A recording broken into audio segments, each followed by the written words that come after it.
નમસ્કાર સખી સહી યુટ્યુબ ચેનલમાં હું બેલા સાપરિયા આપ સૌનું હાર્દિક સ્વાગત કરું છું.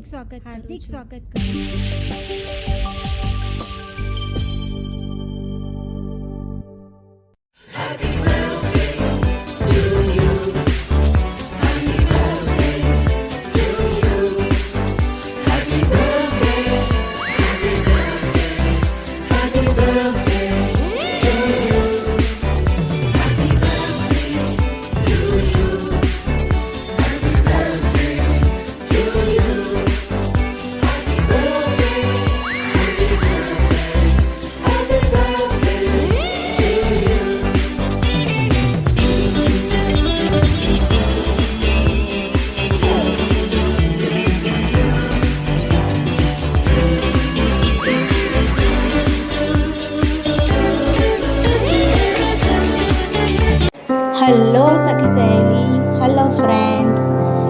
આજે આપણી બર્થડે છે તો આપણે કેક કાપવાની તો બને જ છે. તો આપણે પહેલાં કેકની રેસીપી જોઈશું, પછી આપણે આપણી જાતે જ કેક બનાવીને કેક કટ કરીશું. તો કેક બનાવવા માટે આપણને જોઈશે 4 પાર્લેજીના બિસ્કિટના પેકેટ, 5 રૂપીસવાળા, અને 3 ચમચી દળેલી ખાંડ, 2 ચમચી કોકો પાવડર, 1 પાઉચ ઇનોનું, 1 અડધીથી પણ ઓછી ચમચી ઘી, 1 ચપટી ઘઉંનો લોટ. હવે આપણે અને ગાર્નિશ માટે વ્હાઈટ ક્રીમ અને ચોકલેટ ચિપ્સ. હવે આપણે બનાવવાની રીત જોઈશું. તો બનાવવા માટે આપણને જોઈશે એક ઢોકળિયું લેવાનું, અથવા તો એક 5 લીટરનું મોટું કુકર લેવાનું, અને એક ધાતુનું વાસણ લેવાનું. આપણી પાસે તપેલી કે બાઉલ કે જે પણ અવેલેબલ હોય તે, અને મીઠું એક મીઠાની થેલી લેવાની, અને એક સ્ટેન્ડ. હવે આપણે એને પહેલાં એક ઢોકળિયું કે કુકર જે પણ આપણે લીધું હોય એને આપણે એની અંદર આપણે મીઠું નાખી દેવાનું, અને જે બિસ્કિટ છે પાર્લેના એના ટુકડા કરી અને પહેલાં આપણે એને મિક્સચરમાં દળી અને ચાળણીથી ચાળી લેવાના.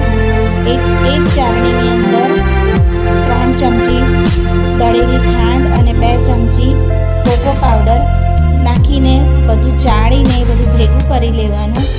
પછીથી પેલું ઢોકળિયું કે કુકર જે લીધું હોય તેને આપણે ગરમ કરવા મૂકવાનું, અને એ જે વાસણમાં આપણે કેક બનાવવાની છે એ વાસણની અંદર આપણે થોડું ઘી લગાવી અને ઘઉંના કોરા લોટથી આપણે વાસણને બરાબર આમ રેપ કરી લેવાનું, એટલે આપણી કેક ચોંટી ના જાય એટલા માટે. અને પછી એ ઢોકળિયાની અંદર આપણે એ વાસણને પ્રી હીટ કરવા માટે મૂકી દેવાનું. આપણે 15 મિનિટ સુધી પ્રી હીટ કરીશું એ ઢોકળિયાને કે કુકરને, જેમાં પણ આપણે બનાવીએ તેમાં. પછી આપણે એનું ખીરું તૈયાર કરીશું. તો એના માટે જ આપણે પેલી 3 વસ્તુ બિસ્કિટ પાવડર, કોકો પાવડર અને દળેલી ખાંડ જે ભેગું કર્યું એની અંદર આપણે ધીરે ધીરે દૂધ થોડું એડ કરતા જઈશું, અને એકદમ પતલું ના થઈ જાય એનું ધ્યાન રાખવાનું. આપણે ચમચીમાંથી થોડું આમ નીચે પડે એ રીતનું આપણે થોડું થીક જ રાખવાનું છે. પછી એ બરાબર હલાવાઈ જાય, એને બરાબર એક હાથે એક જ સાઈડે થોડું હલાવી નાખવાનું. પછી હલાવાઈ જાય, સરસ મિક્સ થઈ જાય એટલે આપણે 1 ઇનોનું પાઉચ લેવાનું, એને બરાબર મિડલમાં આપણે નાખીશું જે આ ખીરું બનાવ્યું છે તેની. એની ઉપર આપણે 1 ચમચી પાણી રેડીશું. પછીથી એના પરપોટા થશે અને આપણે એકદમ એને બરાબર એક જ સાઈડે ફીણી નાખવાનું. એક જ સાઈડે ફીણ્યા પછી એને બરાબર સરસ રીતે થઈ જશે. જે આપણું અડધું ખીરું હશે એનું ડબલ થઈ જશે. અને પછીથી આપણે જે વાસણ આપણું પ્રી હીટ કરવા મૂક્યું છે એની અંદર આ ખીરું રેડી દેવાનું, અને પછી એને 15 થી 20 મિનિટ માટે માટે તો ખોલ્યા વગર બિલકુલ થવા જ દેવાનું. પછી 20 મિનિટ પછી આપણે એને ઢાંકણું ખોલી અને પછી ચપ્પાની હેલ્પથી જોઈશું અંદર સુધી લઈ જઈને.